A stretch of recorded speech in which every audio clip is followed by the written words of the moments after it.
Pues hoy quiero presentaros, que he leído la nota a conciencia, a uno de los tipos más creativos que yo he conocido. Porque además de cantar, es que resulta que también le da a esto de hacer series y el mundo de la tele y la música, encuentran en él, como dirían los cocineros, un maridaje perfecto. Pero que oye, me siento curioso hoy y me gustaría que nos metiéramos en la vida, trayectoria y milagros, que seguramente le das una guitarra o una cámara y te los hace, de Daniel Mejía, que tiene un disco que se llama 1992. Yo tampoco sé si cree en la numerología, pero le voy a preguntar. Hola Daniel, ¿cómo estás? ¿Qué más, Fernando? ¿Cómo vas? Pues muy bien, aquí vamos. Con muchas ganas de conocerte, porque cuando uno tiene aquí pantalla de por medio a un tipo tan talentoso y que ha hecho tantas cosas, pues oye, encuentra bonito el oficio de hacer radio. Muchas gracias, de verdad que me siento muy halagado y muy honrado de estar acá contigo. Pues yo te agradezco que estés, Nos conocemos, o venimos a conocernos por un disco que se llama 1992. Pasaron muchas cosas ese año, aparte de que nacieras tú. Yo tenía 15 años entonces, me los viví muy bien vividos, todo hay que decirlo. ¿Por qué asomarse a ese año en tu vida, además de ser el año que naciste? Y no quiero decir cuántos años tienes. Bueno, no tantos, ya voy para 33, pero sí, justo se llama 1992, pues porque nací ese año. El álbum tiene 11 canciones, porque nací el 11 de octubre. Entonces digamos que esa es la parte simbólica del álbum, pero lo hice también porque cuando comencé a trabajar en este proyecto discográfico, tenía en mente poder unirlo conceptualmente y contar una historia. Yo quería poder contar la historia de cualquier persona, ¿sabes? Que tiene pequeñas despedidas, que tiene duelo, que tiene pues rupturas amorosas y que también encuentra el amor y piensa en el futuro. Entonces está pensado, digamos, en mi vida y en esta mezcla de géneros con los que crecí, pues porque yo, digamos, somos 4 hermanos, soy el menor por 12 años, entonces crecí con la generación de mis hermanos, con la generación de mis papás, la de mis abuelos, escuchando mucha música. Luego vine a estudiar a Estados Unidos y me llené de otros géneros musicales y todo eso se refleja en el álbum, porque pues si bien te cuenta la historia, digamos, de, como te decía, de estas rupturas y después pasa como al amor, hay un hilo conductor que si la escuchas en orden lo vas a entender, te cambia de géneros también constantemente. Todo bajo el sonido del pop, de un pop digamos latino, pero sobre todo en España también está muy de moda este nuevo pop, que es como un pop indie, del estilo de pronto de Sensenra, o pues hay por ahí un par de artistas que están haciendo como un pop diferente, pero te tengo, digamos, bossa nova, hay una canción que es pop con mariachi, hay una que es bachata, hay bolero, todo con estos sonidos del pop. ¡Wow! ¡Qué contradictoria esa heterogeneidad de canciones y de ritmos con respecto a la conceptualidad del disco, que todo gira. Bueno, que es que además los 90 fueron una década bastante heterogénea. Empezamos casi con la balada y acabamos en los albores del reggaetón. O sea que tenía que aparecer esa variedad también en tu disco. Disco que además comienzas con una canción, o el focus track de la canción es los 90s. O sea, así. No podía ser de otra manera. Que además es una canción que has hecho en colaboración con una banda que se llama Armenia. ¿Por qué esta banda y quién llama a quién para hacerlo? ¿Se enteran ellos que estás trabajando en este disco y quieren participar?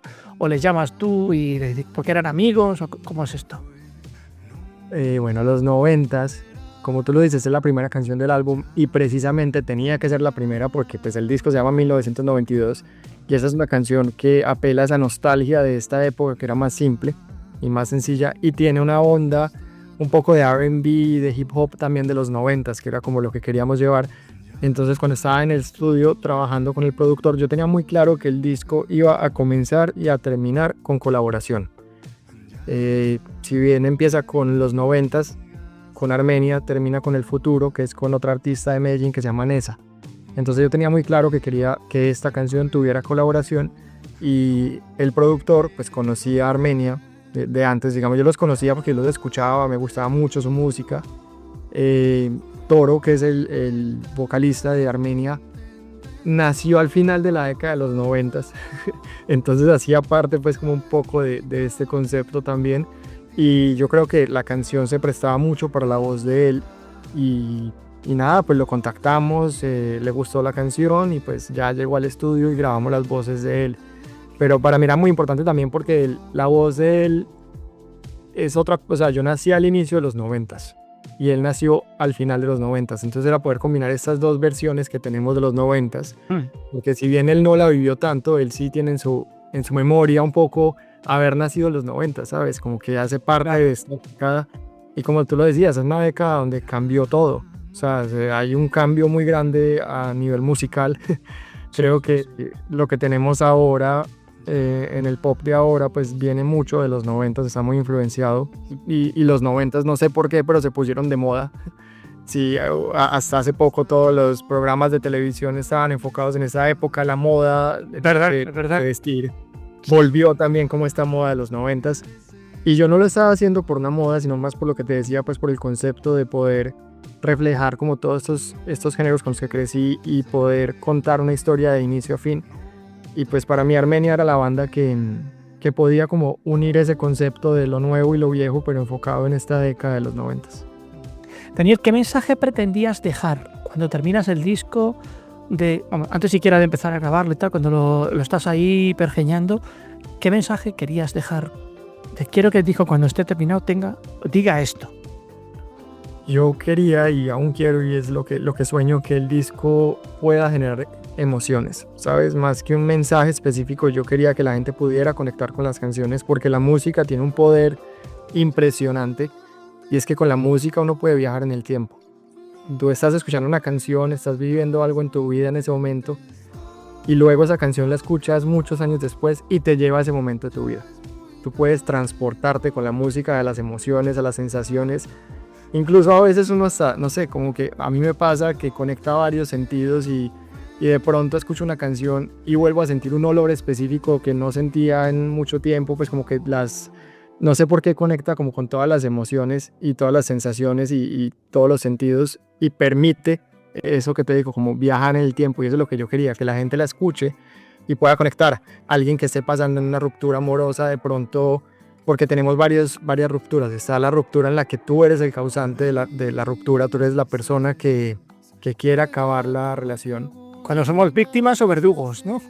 Sí, exacto, tal cual. Y esa, por ejemplo, es Cruel, ¿sabes? Hay una canción en el disco que es la segunda, que es Cruel, y es cuando tú ya eres cruel con la otra persona, no quieres ser cruel, pero también no quieres estar más con esa persona, ya se acabó hasta ahí, o sea, ya no tienes fuerza para seguir. Y termina siendo cruel sin quererlo. Que esta canción pues mezcla también mi carrera audiovisual y hay un cortometraje que se llama No quiero ser cruel, que entra como en ese mundo de la canción. Luego de Cruel sigue Mejor odiarnos, que también es de una ruptura amorosa, pero ya es desde el punto de vista cuando es a ti al que te están terminando y tú no quieres que se acabe la relación. Esa canción está inspirada en una canción que se llama Ódiame, que volvió a ser famosa Julio Jaramillo. Sí, Julio Jaramillo la volvió súper famosa y un clásico, sí. de ahí salió Mejor odiarnos, que dice eso, pues como que tiene razón, es mejor odiarnos que seguir en negación, en una relación que no va para ningún lado, ¿sabes? Y de ahí seguimos con Ódiame, que pues tenía que estar en el disco una versión moderna de Ódiame por lo mismo, para continuar la historia. Y terminamos esta etapa de rupturas amorosas con Ya no importa, que fue el primer sencillo que saqué, que te comentaba, que mezcla mariachi con pop. O sea, es una mezcla, esta sí es una mezcla que no tiene nada que ver, que no, uno creería que no va una cosa con la otra, pero esa es la mezcla, la propuesta de la canción. Y es cuando ya se acaba esa tusa amorosa, ese dolor, ¿sabes? Cuando ya eres capaz de seguir adelante y ya no importa, ¿sabes? Ya estás listo para seguir. Y ahí empieza la segunda parte del álbum. Sí, se celebra con mariachi y todo, que uno ya está listo. Muy bien.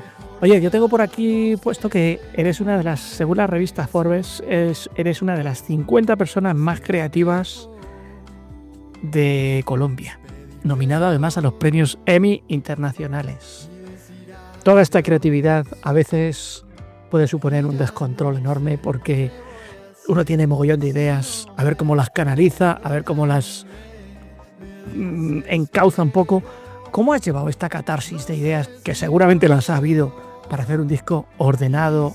Y claro, porque lo conceptual siempre implica un orden, un viaje, bien me las especifica, un viaje incluso sentimental por esa década. ¿Cómo se ha llevado?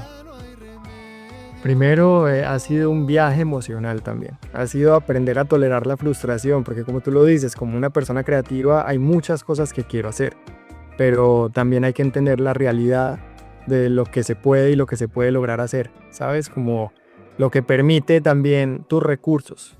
Sí.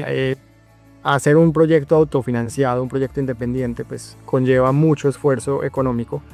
Entonces, primero que todo es eso, entender las limitaciones, qué se puede crear y qué puedo también aprender. Entonces me ha llevado a, pues si bien yo estudié en una universidad de arte, tenía un poco de conocimientos, he sido director ya durante un tiempo. Entonces, pues por ejemplo, los videos los dirigí yo, las ilustraciones de las portadas las hice yo, las fotos me las tomé yo. Este reconocimiento de Forbes llegó también en ese momento en el que estaba como empezando con la carrera musical y habíamos acabado de estar nominados a los Emmy. Y bueno, desde que comencé el álbum, lo comencé de a poco. O sea, con esto te digo lo de las frustraciones, ¿sabes? Porque pues uno quiere hacer muchas cosas, pero pues hay que ser también realista de qué es lo que tú puedes hacer.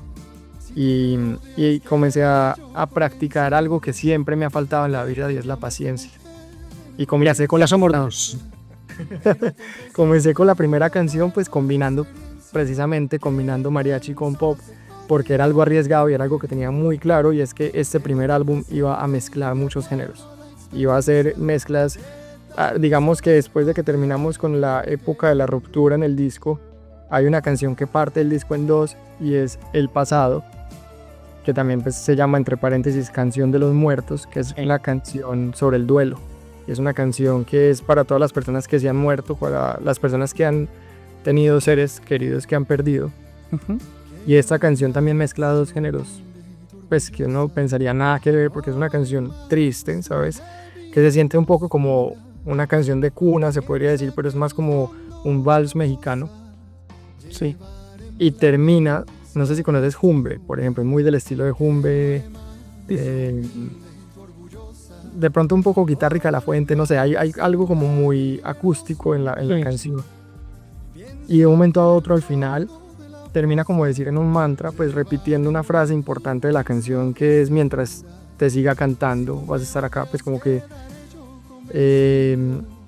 y esta parte ya es una cumbia mexicana, que ya es mucho más alegre y que contrasta un montón con lo que uno venía escuchando, para terminar en una nota un poco más alegre y más esperanzadora. Pero entonces con esos pequeños detalles de ir poco a poco explorando distintos géneros, fui logrando cerrar la conceptualidad del álbum, porque es un álbum que llevamos 2 años y medio en trabajándoles. Ha sido un proceso largo. Sí.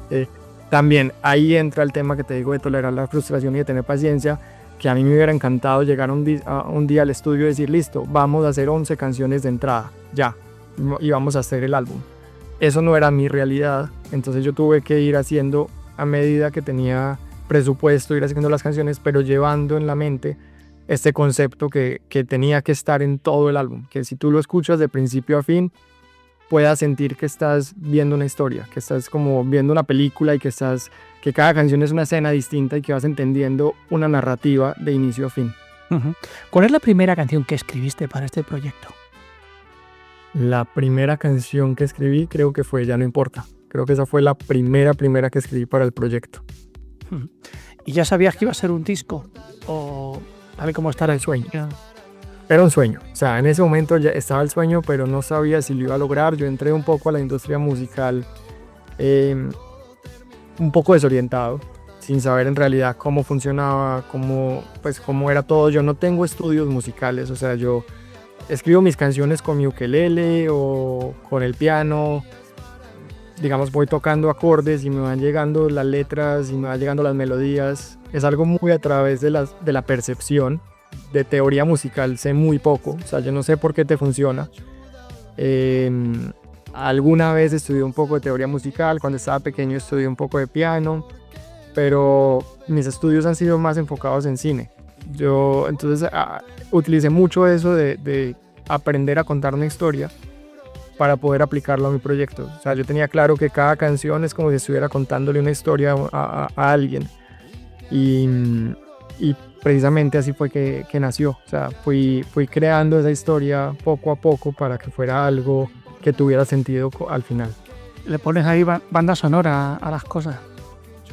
Esa es la idea. Incluso hay una canción que se llama Soundtrack Favorito. Sí, sí. Es de la segunda parte del disco, cuando estamos hablando del amor. Es verdad, es verdad. Bueno, ¿cómo has pensado defender este 1992 en conciertos? ¿A qué te refieres? Sí, ¿qué has preparado? ¿Qué estás pensando para cuando haya que subirse en un escenario a presentar el disco, a enseñarlo por un montón de sitios, de ciudades, de países, pero...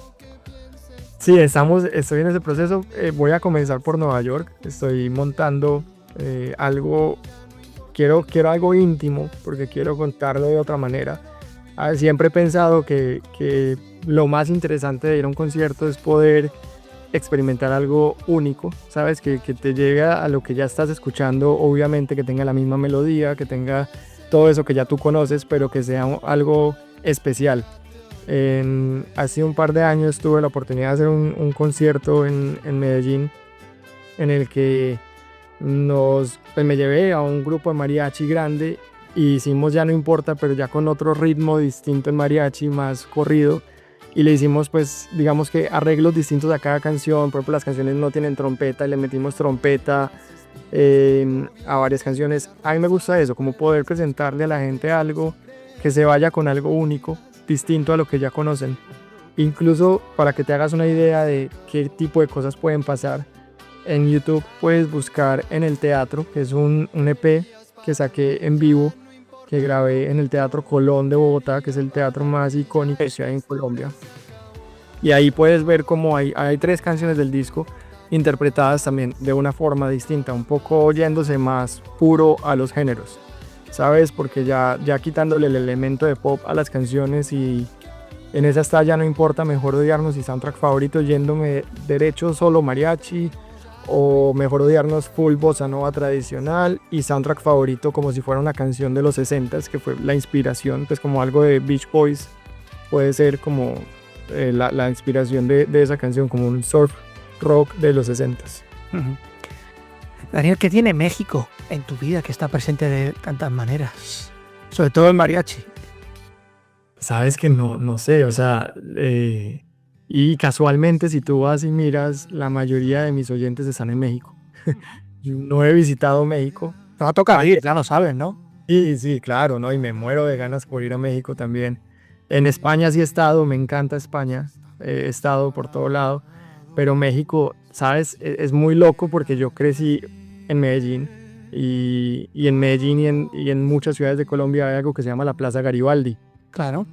Que están los mariachis ahí en la esquina, y pues el mariachi, no sé, siempre es algo completamente mexicano, pero siempre hizo parte de mi vida. Siempre estaba la serenata, el matrimonio, o sea, que a mi hermano se va a casar, entonces le llaman mariachis, que mi papá le llama mariachis a mi mamá, que mi tío le llama a mi tía, entonces siempre había mariachis en la vida, y como que tal vez por ahí se me quedó como conectado, y no sé, hay algo especial sobre México y sobre el tipo de música que yo hago con México. Tienes toda la razón, ¿no? Nunca lo había pensado, pero sí, definitivamente hay una conexión ahí que debo explorar. Sí. Yo creo que bueno, es un concepto musical nacido de, no sé, a nivel de inspiración de muchas serenatas, ¿no? Porque el Ódiame, ¿quién no ha mandado serenatas con esa canción? Y los mariachis, ¿qué vamos a decir a estas alturas? No sé si has dado o te han dado muchas serenatas. No, sabes que la primera serenata que tuve fue cuando estaba grabando el EP con las mariachis, que era un grupo femenino de mariachis. Cuando estaba grabando el EP en Bogotá, ese día estaba cumpliendo años y ellas me regalaron una serenata. Esa fue mi primera serenata y hasta el momento la única que he tenido para mí. Pero tienes razón que el disco está muy pensado en las serenatas, y que también hace parte de mi vida porque hay una película que llevo en desarrollo ya un buen tiempo, de un grupo serenatero de Colombia, pues un grupo de música de los 60s, pero es comenzó siendo como un grupo de serenatas y ahí de ellos viene la razón por la que hice el EP en el Teatro Colón, porque pues ellos grabaron el primer disco de una banda en Colombia y fue en el Teatro Colón. Entonces yo por eso quería como grabar este EP allá, y la final de mi EP tiene una de las canciones que ellos cantaron en su disco en el Colón. Ah, caray. Ahora entiendo yo muchas cosas. Oye, ¿dónde estás en redes sociales? ¿Dónde puede la gente ir viendo por dónde vas en el mundo? Mira, mi nombre es demasiado común. O sea, mi nombre es Daniel Mejía. Entonces, como somos tantos Daniel Mejías en Latinoamérica o en internet, tú buscas Daniel Mejía y te salen. Hay uno que baila en El Rey León, hay otro que se ganó un premio de modelaje, hay otro, o sea, hay Daniel Mejías, hay muchos. Entonces yo en todas las redes sociales aparezco como otro Daniel Mejía. ¿Qué te la has currado? Está creativo hasta para eso. Pues Daniel, que me ha gustado mucho hacer radio contigo. Muchas gracias. No, muchas gracias a ti por tenerme, la verdad ha sido un placer y encantado de conocerte. Espero que nos podamos ver pronto allá en España o acá en Nueva York. Claro, hombre. Como Nueva York lo tengo aquí al lado, a 2 calles. Cuídate mucho, te mando un abrazo fuerte. Vale, que estés muy bien. Hasta luego.